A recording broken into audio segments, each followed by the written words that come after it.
Aye, buongiorno. Good morning. How you doing? Wake and bake. Wipe the cold out your eye. Find your lighters. Light up your smoke. Throw some smoke in the atmosphere. Don't forget the rug. Morning time business. Mob stories. Season 2. Let's go. From the button guys of the New York Mafia. Andrew Campos vindicated with hugs and kisses from the feds. It looks like the real justice finally scored a point this week, and what a sweet, well-deserved point it was. Andrew Campos got an early, albeit begrudging, Valentine's Day hug and kiss from the FBI and the U.S. prosecutor's office. And our justice system finally seems to have worked for once, the way our forefathers had originally intended it to work when the Constitution of the United States was first drawn up. That hallowed document was signed by all the great minds of this fledgling nation. Campos had been scheduled to appear before U.S. District Judge Rachel P. Kovner late this afternoon to face charges by the feds that he violated the terms of his bail by allegedly using his daughter's cell phone while at a doctor's visit on February 10, 2020. But it appears that the high and the mighty feds realized the error of their ways. Last night, the feds decided to withdraw their motion against Campos to revoke his bail. Of course they did. Suckers. It was clear to everyone except themselves and a small segment of the salivating general public that the accusation against Campos was nothing more than a blatant lie to put a man back behind bars for no other reason than the federal government couldn't stand the fact that he was free on bail. And also because the feds had lost that particular argument before a fair-minded judge to hold Campos in prison until his trial date for nothing more than a run-of-the-mill shylocking and business fraud case. Even a whopping $4.5 million bail package pledged with the cash, several properties, and other assets by Campos, his numerous loving family members and good friends who believed in his innocence, was not enough to satisfy the feds. It irked them so much that they plotted this scam bail violation, making it up in their heads as they went along and dreaming about nothing but seeing Campos behind bars. But that's exactly what it turned into. Nothing.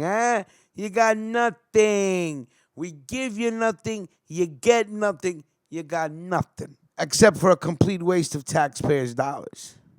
The only reason why these purveyors of justice dropped their motion like a hot potato the very night before a court hearing on it was to be held was because the feds knew when pushed to the wall, they'd be red-faced and hard-pressed to prove their ridiculous and fraudulent accusation.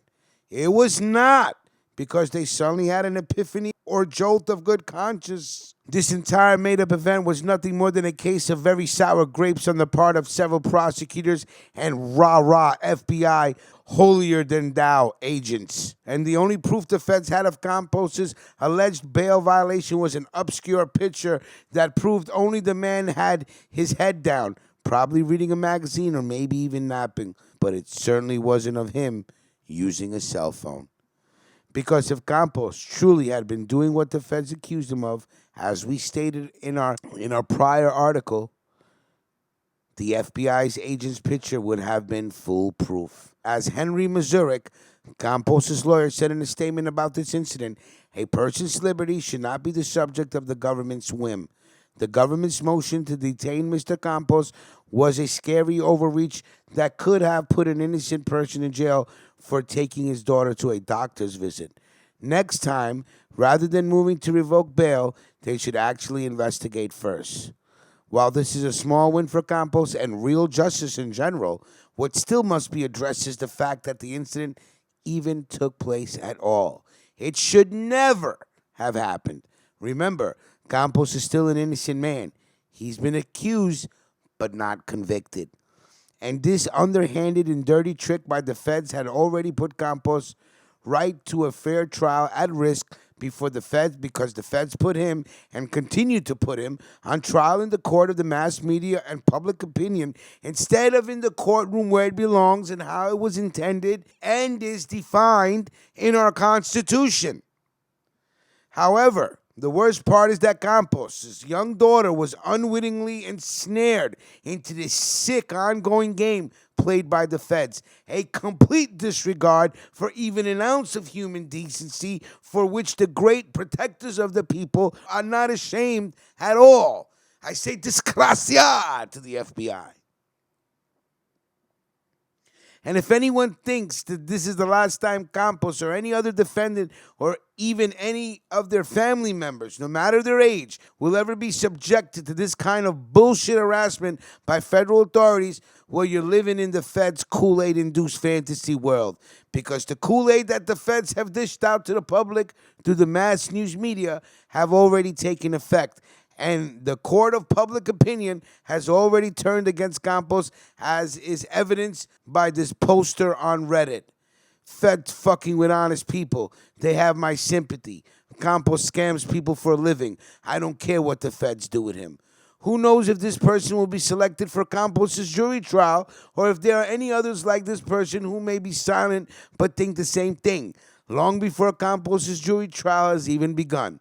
What the feds have done and what the public fails to realize is that through their manipulation of the narrative, the feds have succeeded at putting Campos and any other defendant in this case or any other high-profile case, for that matter, at a big disadvantage.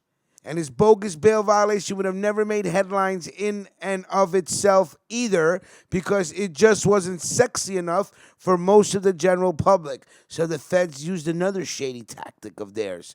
When the feds went to the media with the story, and even when the feds brought the indictment against Campos last December, the way they got the big headlines they loved was by tying it all to Frank Cali, who has absolutely no relevance to the case at all. Cali's brutal murder last March made huge headlines around the world, and his name has, unfortunately, become part of the feds' sickeningly sweet Kool-Aid that keeps their narrative front and center. Even a court-ordered gag order on Cali's murder case isn't enough to keep the hungry feds at bay, because they have found and will continue to find every way possible to keep his name in the news and tie it to any case that suits the feds' needs. It's the one sure tactic available to show the public what a big, bad person Campos is and how great and mighty the feds are. And you can also be sure that Campos' vindication will not make the big headlines his bogus bail violation did. In fact, it will be surprising if it makes the news at all. And that, my friends, makes this an even sadder state of affairs for justice than any of us ever thought possible. Salute to the button guys of the New York Mafia. Great article. Team Ruckus, you know how we get down. You know who this is, Big Rich. Go light some, all right? Salute.